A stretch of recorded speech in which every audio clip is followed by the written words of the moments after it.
Hello दोस्तों, स्वागत है आपका प्रथम अचीवर के यूट्यूब चैनल में। आज का टॉपिक वेक्टर है, जिसमें हम लोग वेक्टर के पहले चैप्टर को देखेंगे। चलिए शुरू करते हैं। वेक्टर वेक्टर में all physical quantities are broadly divided into two category. इसको दो भागों में बांटा गया है, दो कैटेगरी में बांटा गया है। पहला है स्केलर क्वांटिटी, दूसरा है वेक्टर क्वांटिटीज।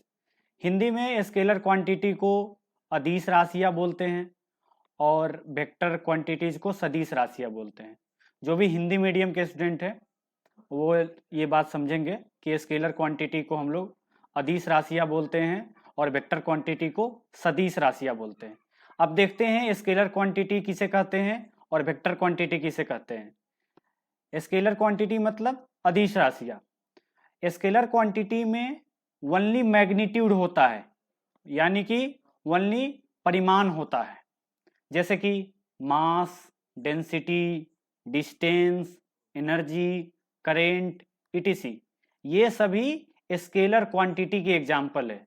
स्केलर क्वांटिटी को फिर से समझते हैं। स्केलर क्वांटिटी में सिर्फ मैग्नीट्यूड होगा, सिर्फ और सिर्फ मैग्नीट्यूड होगा, यानी कि परिमाण होगा। दूसरा है वेक्टर क्वांटिटी। वेक्टर क्वांटिटी यानी कि सदिश राशियां।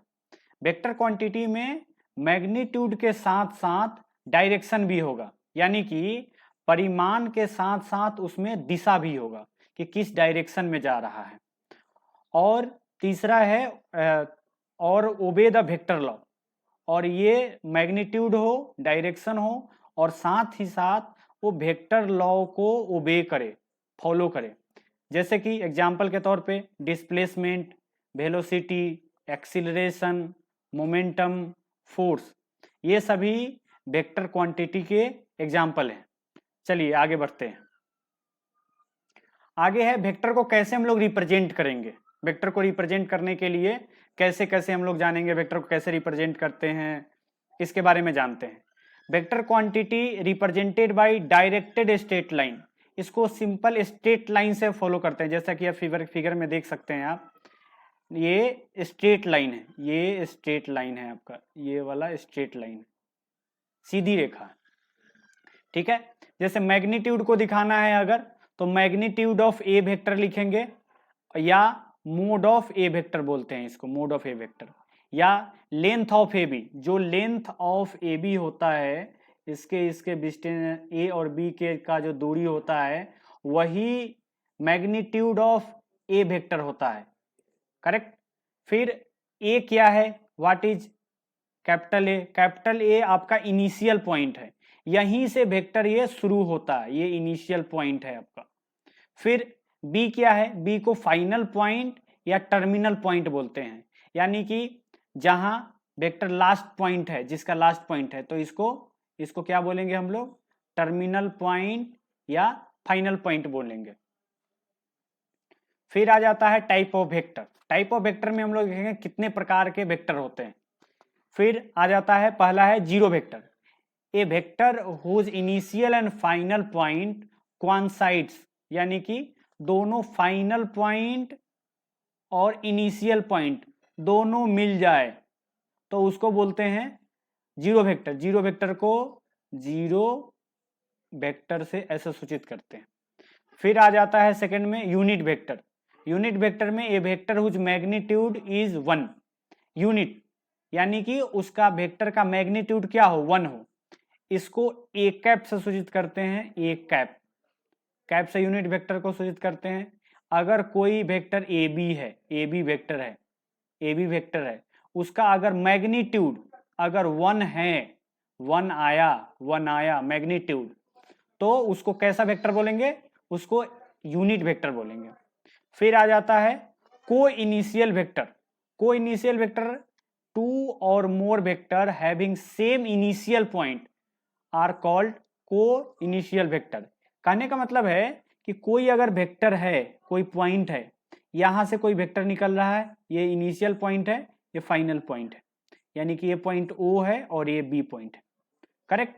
तो ये ए वेक्टर है, ओ एक ए वेक्टर है, फिर इसी ओ पॉइंट से अगर कोई दूसरा वेक्टर निकले, मान लीजिए कि ये बी है पॉइंट, तो ये बी वेक्टर है, तो ओ ए वेक्टर जो है, ओ ए वेक्टर है एंड ओ बी वेक्टर ये कैसा वेक्टर है? को इनिशियल है। को इनिशियल मतलब एक ही पॉइंट से इनिशिएट हो रहा है, एक ही पॉइंट से क्या हो रहा है?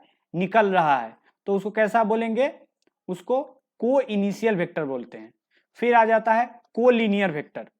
To or more vector are said to be collinear if they are parallel in same line to the same line irrespective of magnitude or direction.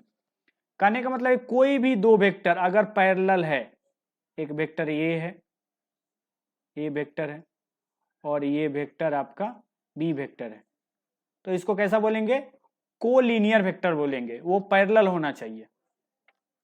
फिर आ जाता है इक्वल वेक्टर। इक्वल वेक्टर में इक्वल वेक्टर टू ए और B vector, two A और B vectors are said to be equal if they are same magnitude, magnitude same होना चाहिए और साथ ही साथ डायरेक्शन भी उसका सेम होना चाहिए। तो वैसे वेक्टर को कैसा वेक्टर बोलेंगे? इक्वल वेक्टर बोलेंगे। इक्वल वेक्टर बोलेंगे। ए और बी कैसा वेक्टर है? इक्वल वेक्टर है, जब उसका magnitude as well as direction यानी कि परिमाण और दिशा दोनों बराबर हो। अगर एग्जाम्पल के तौर पे हम लोग समझे तो एक ऐसा वेक्टर है, मान लेते हैं एक ए वेक्टर है और इसी के पैरेलली दूसरा कोई वेक्टर है, ये बी वेक्टर है, तो डायरेक्शन सेम है, इसको डायरेक्शन को आगे बढ़ाएगा तो ये जाएगा, कहीं कट नहीं करेगा ये आपका। और मैग्नीट्यूड अगर ए वेक्टर का अगर 5 यूनिट है तो बी वेक्टर भी 5 यूनिट का होना चाहिए, तभी जाके वो इक्वल वेक्टर बनेगा। फिर आ जाता है निगेटिव वेक्टर। निगेटिव वेक्टर में क्या होता है? उसका a vector whose magnitude is same, magnitude क्या होना चाहिए? सेम होना चाहिए, लेकिन डायरेक्शन कैसा होना चाहिए? अपोजिट डायरेक्शन होना चाहिए। कैसा होना चाहिए? अपोजिट डायरेक्शन में। मान लीजिए कि कोई ये वेक्टर है, एक ए वेक्टर है, ए वेक्टर है और दूसरा आपका ये बी वेक्टर है, ये बी वेक्टर है, ये इस साइड जा रहा है, ये आगे की तरफ जा रहा है, लेकिन बी वेक्टर जो है इधर की तरफ जा रहा है, तो दोनों का डायरेक्शन क्या हुआ? अपोजिट हुआ, तो इसको निगेटिव वेक्टर बोलेंगे। चलिए अब शुरू करते हैं एक्सरसाइज 10.1 में आपके एनसीईआरटी के क्वेश्चन को, जिसमें हम लोग देखेंगे पहला क्वेश्चन कह रहा है कि represent graphically A displacement of 40 kilometre, और डायरेक्शन क्या है? ये आपका मैग्नीट्यूड है। क्या है आपका? ये मैग्नीट्यूड है। और 30 डिग्री ईस्ट ऑफ नॉर्थ, ये क्या है आपका? डायरेक्शन है, ये आपका डायरेक्शन है। इसको रिप्रेजेंट करना है, तो इसको रिप्रेजेंट करने के लिए पहले आप नॉर्थ, साउथ, ईस्ट और वेस्ट ये आप बना लिए, ठीक है? ये आपने बना लिया एक डायग्राम। फिर आपको रिप्रेजेंट करना है क्या? आपको रिप्रेजेंट करना है 40 डिग्री, 40 किलोमीटर कितने एंगल पे? 30 डिग्री ईस्ट ऑफ नॉर्थ, यानी कि ईस्ट ऑफ नॉर्थ मतलब कि ऐसा होगा आपका, ये एंगल जो होगा ईस्ट ऑफ नॉर्थ, ये आपका 30 डिग्री होगा। और इसका जो मैग्नीट्यूड होगा, इसका जो मैग्नीट्यूड होगा, इसका जो मैग्नीट्यूड होगा ये होगा आपका 40 किलोमीटर, 40 किलोमीटर। ये ओ पॉइंट है, ये बी पॉइंट है, तो ओ बी जो वेक्टर का मैग्नीट्यूड होगा, ओ बी वेक्टर का जो मैग्नीट्यूड होगा वो होगा 40 किलोमीटर। बात समझ में आया? चलिए नेक्स्ट क्वेश्चन की तरफ बढ़ते हैं हम लोग। फिर आ जाता है classification of following measures are scalar और वेक्टर्स। इसमें कौन स्केलर है और कौन वेक्टर है? 10 kg, 10 kg ये आपका मास है। क्या है? आपका मास है। तो ये कैसा वेक्टर है? ये कैसा है? स्केलर है, स्केलर है। फिर है, अब देखिए इसमें 2 मीटर नॉर्थ वेस्ट, तो ये आपका क्या है? आपके पास मैग्नीट्यूड भी है और डायरेक्शन भी है, तो ये क्या हो जाएगा? ये वेक्टर हो जाएगा। फिर आ जाता है 40 डिग्री, ये सिंपल डिग्री है, एंगल है, एंगल। एंगल के पास डायरेक्शन तो है लेकिन आपके पास मैग्नीट्यूड नहीं है, तो ये क्या हो गया? स्केलर हो गया। ये कैसा हो गया? स्केलर हो गया। 40 वाट ये भी आपका स्केलर है। 90 कूलम ये भी आपका स्केलर है। और ये 20 मीटर सेकेंड पर सेंटीमीटर स्क्वायर, आप देख सकते हैं इसको, 20 मीटर पर सेकेंड स्क्वायर, ये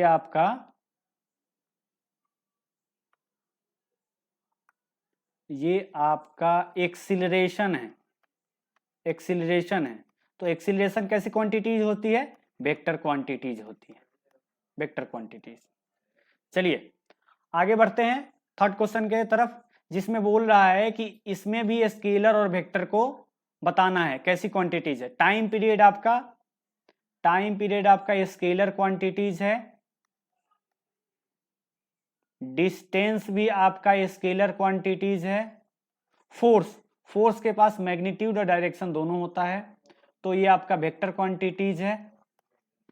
फिर वेलोसिटी के पास भी डायरेक्शन और मैग्नीट्यूड दोनों होता है, तो इसको क्या बोलेंगे? वेक्टर क्वांटिटीज बोलेंगे। वर्क डन ये स्केलर क्वांटिटीज है। ठीक है, समझ में आ रही है बात? चलिए आगे बढ़ते हैं। फिर आ जाता है फोर्थ क्वेश्चन में। अच्छा क्वेश्चन है ये। आइडेंटिफाई को इनिशियल इक्वल और को लीनियर बट नॉट इक्वल। को इनिशियल में देखिए, फिगर देखना है। को इनिशियल मतलब एक ही पॉइंट से जो शुरू हो रहा, कैसा हो? एक ही पॉइंट से शुरू हो रहा।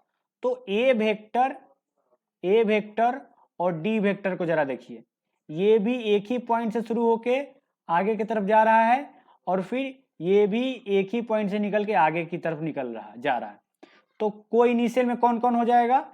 ए वेक्टर एंड कौन हो जाएगा? D vector. सही है। फिर आ जाता है इक्वल वेक्टर। इक्वल वेक्टर किसको बोलते हैं? जिसके पास मैग्नीट्यूड भी सेम हो और डायरेक्शन भी सेम हो। तो अगर देखेंगे तो आपको नजर आएगा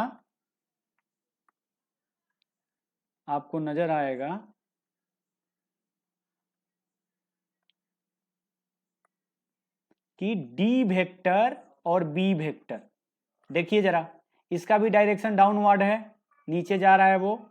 बी वेक्टर भी नीचे जा रहा है। ठीक है, और इसका डायरेक्शन भी सेम है और मैग्नीट्यूड भी दोनों का सेम है। तो B vector and D vector are equal vector. अच्छा देख लीजिए जरा, ए और सी वेक्टर जरा इक्वल वेक्टर है क्या? नहीं। देखिए ए वेक्टर का डायरेक्शन इस साइड है और सी वेक्टर का डायरेक्शन इस साइड है, तो दोनों इक्वल वेक्टर नहीं है। अब देखिए थर्ड में पूछ रहा है को initial but not equal, collinear but not equal. Collinear vector देखिए, कोलिनियर वेक्टर ए और सी वेक्टर है, ए एंड सी वेक्टर। जरा देखिए ये दोनों ए वेक्टर और सी वेक्टर दोनों क्या है? पैरेलली है। ए वेक्टर और सी वेक्टर दोनों पैरेलल है। ए वेक्टर और सी वेक्टर दोनों कैसे हैं? पैरेलल है। ए वेक्टर और सी वेक्टर दोनों पैरेलल है बट नॉट इक्वल है। क्यों इक्वल नहीं है? क्योंकि इसका डायरेक्शन अलग अलग है।